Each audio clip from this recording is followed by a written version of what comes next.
Çamaşır makinenizin bu bölümünü ayda bir de olsa böyle suyunu alın.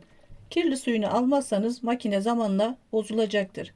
Ayda bir mutlaka burayı boşaltın.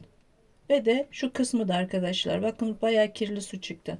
Şu kısmı da boşaltırsanız daha iyi olur. Belki hani toka kalmıştır, belki farklı bir şey kalmıştır. Onu çıkarmak için bakın ama bir şey yokmuş bizim makinede. Yine de olsun, kirli suyunu çıkardık ve de kötü kötü koktu arkadaşlar. Bilmiyorum sizin makinede de böyle oluyor. Burası da arkadaşlar böyle sivri bir şeyler böyle iyice aşağı çektiğiniz zaman kapak kapalıysa eğer açılmıyorsa o sayede kapak açılmış oluyor. Aklınızda bu yöntem bulunsun, kaydedin, lazım olur.